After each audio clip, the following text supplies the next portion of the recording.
Hi guys, welcome back to our channel. So ఈ vlog వచ్చేసి వరలక్ష్మి వ్రతం వ్లాగ్ అన్నమాట. వీడియోలోకి వెళ్ళక ముందు మన ఛానల్ ఎవరైనా కొత్తగా చూస్తున్నట్టయితే మేక్ షూర్ టు సబ్స్క్రైబ్. నేనైతే ముందు రోజున అయితే దేవుడి సామాన్లన్నీ కడిగేసుకొని కొంచెం లైట్గా అలా డెకరేషన్ అయితే చేసేసుకున్నాను. మొత్తం చేయకూడదు కాబట్టి నైట్ అయిపోయేసరికి 1:30 అలా అవుతుందన్నమాట. ఇంకా రుద్రాంశ్ అప్పటిదాకా పడుకోలేదు.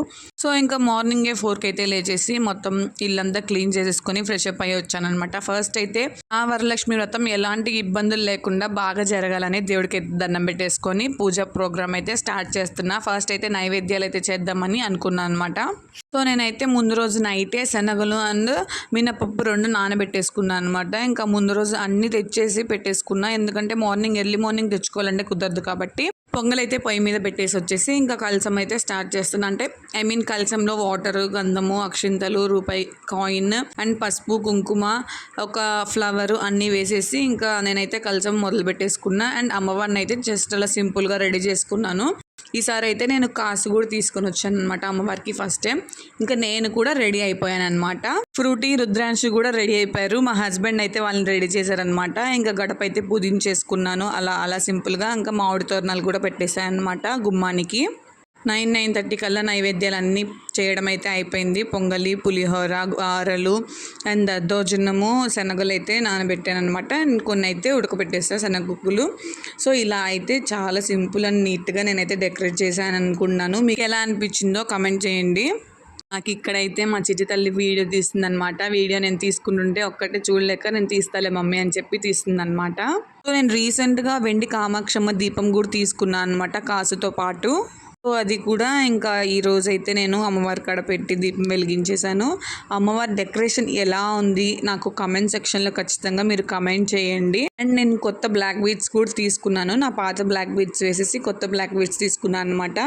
సో ఇదైతే ఫుల్ మొత్తం అమ్మవారి లుక్ నాకు తెలిసి నేను చాలా బాగా చేశాను అనుకుంటున్నా. నేను ఇది 3rd టైం నా అంతటా నేను సపరేట్గా హౌస్లో నేను చేసుకోవడము. నేను అమ్మవారికి తాంబూలం కింద అయితే శారీ అండ్ ఎంతో కొంత మనీ, బ్లౌజ్ పీస్, ఆకు, ఒక్క, బ్యాంగిల్స్ అండ్ నానబెట్టిన శనగలు అంటే అమ్మవారికి చాలా ఇష్టం కాబట్టి ఇంకా వాటితో నేనైతే అమ్మవారికి తాంబూలం అయితే పెట్టాను అన్నమాట.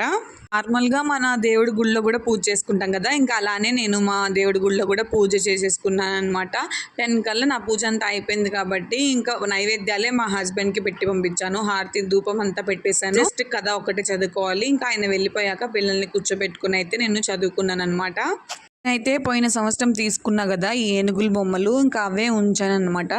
గాజుల మాల కూడా, చిట్టి గాజుల మాల కూడా పోయిన సంవత్సరమే అవే ఉంచేసాను నేను. సో ఇంకా మా హస్బెండ్ అయితే రెడీ అయిపోయారు. ఇంకా అప్పటికి పూజ అయిపోయింది కాబట్టి నాకు ఇంకా ఎలాంటి టెన్షన్ లేదు. ఫ్రూటీకి సెలవు కాబట్టి ఇంకా ఇబ్బంది ఏం లేదనమాట. ఇంకా ఆయన అయితే వెళ్ళిపోయారు. మేము ఇక్కడ నుంచి ఇంకా తనకి ఇసం బాయ్ అని చెప్తున్నాం అనమాట. ఇంకా పిల్లలు ఇద్దరు అయితే వచ్చేసి సైలెంట్గా కూర్చున్నారు. ఈ రోజంతే నాకు చాలా హ్యాపీ అనిపించింది, ఎందుకంటే ఎక్కువ నాకు ఇబ్బంది పెట్టలేదు వీళ్ళిద్దరూ. దేవుడి దగ్గర కూర్చొని వాళ్ళు కూడా పూజ చేసుకున్నారు. నేను చెప్పా కదా మా పిల్లలిద్దరికి దైవభక్తి ఎక్కువ అని. సో నాకైతే ఎక్కువ మాట్లాడడం రాదు. వీడియోలో ఏదైనా తప్పుగా మాట్లాడుంటే లైక్ గబగబా మాట్లాడడం రాదు కదా, సో ఏదైనా తప్పుగా మాట్లాడుంటే ప్లీజ్ ఏమనుకోకండి. ఇలా పూజ అంతా అయిపోయింది. ఇంకా వాయినాలు ఇవ్వడమే. సో అందరి ఇళ్ళకి వెళ్ళి వాయినాలకి పిలుద్దాము. అందరి ఇల్లు అంటే ఎక్కువ మంది లేరు, కొంతమంది. మా ఇంటి దగ్గర ఒక 2-3 మెంబర్స్ ఉంటారు. సో మా హస్బెండ్ షోరూంలో తెలిసిన వాళ్ళు కొంతమంది ఉంటే వాళ్ళని పిలిచామన్నమాట. సో వాయినాలు ఇచ్చేది కూడా మ్యాక్సిమం తీస్తా, వాళ్ళకి ఓకే అంటే, లేకపోతే లేదు. ఆన్ ద డెకరేషన్ నేనైతే వాయనం కింద బ్లౌజ్ పీస్, బ్యాంగిల్స్ అండ్ ఆకు, ఒక్క, 2 ఫ్రూట్స్, నానబెట్టిన శనగలు అండ్ పసుపు కొమ్ము, ఎండు ఖర్జూరాలు అయితే ఇస్తున్నాను అనమాట. ఫ్లవర్, కాయిన్ కూడా పెడతారు. నేను కాయిన్స్ పెట్టడం అయితే మర్చిపోయాను. సో ఇంకా ఫ్లవర్ అయితే పెట్టాను అనమాట. ఇవన్నీ ఒక కవర్లో వేసి పక్కన పెట్టుకున్నా, ఎందుకంటే అందరు వచ్చినప్పుడు క్లమ్జీ అవ్వకుండా ఉంటాయి అని చెప్పేసి ముందుగానే నేను పక్కన పెట్టేసుకున్నాను అనమాట. ఫస్ట్ తాంబూలం ఇంట్లో ఉన్న మన చిట్టి తల్లికి ఇవ్వాలి కాబట్టి తనకైతే ఫస్ట్ నేనైతే తాంబూలం ఇచ్చేస్తున్నాను అనమాట. కాళ్ళకి పసుపు పూసి గంధము బొట్టు పెట్టేసి తనకైతే తాంబూలం ఇచ్చాను అనమాట.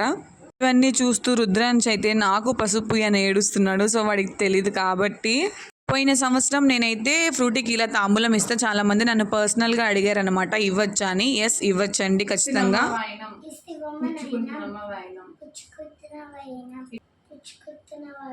మా ఇంటికి వచ్చింది ఎవరు?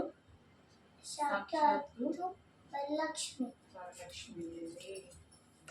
చిన్నపిల్లల్ని కాలు పట్టుకొని ఆశీర్వాదం తీసుకోవచ్చా అని కూడా అడిగారు. వాళ్ళని ఆ రోజు మనం దేవతా స్వరూపంగా భావించి, చిన్ని మహాలక్ష్మిలా భావించి వారి నుంచి మనం ఆశీర్వాదం తీసుకుంటే ఖచ్చితంగా మహాలక్ష్మి అనుగ్రహం మన మీద ఉంటుంది. ఈలోపు మా అమ్మ వాళ్ళు కూడా పూజ చేసి వీడియో పెట్టారు. వాళ్ళకైతే కలశం పెట్టే ప్రోగ్రామ్ అయితే లేదనమాట వాళ్ళకి. సో అందుకని వాళ్ళు ఇలా సింపుల్ గా చేసుకొని పెట్టారనమాట వీడియో. సో నేను అందుకని మన ఛానల్లో పెడుతున్నా. ఇంకా ఈవినింగ్ కూడా నేను పూజ చేసుకోవాలి కాబట్టి ఈవినింగ్ కూడా పూజ చేసేసుకొని అమ్మవారిని ఈవినింగే కదిలించాను, తీసేయలేదు. నెక్స్ట్ డే తీసేసాను అనమాట. సో ఇదైతే వరలక్ష్మి వ్రతం వ్లాగ్. నచ్చినట్టయితే లైక్ చేయడం మాత్రం మర్చిపోవద్దు.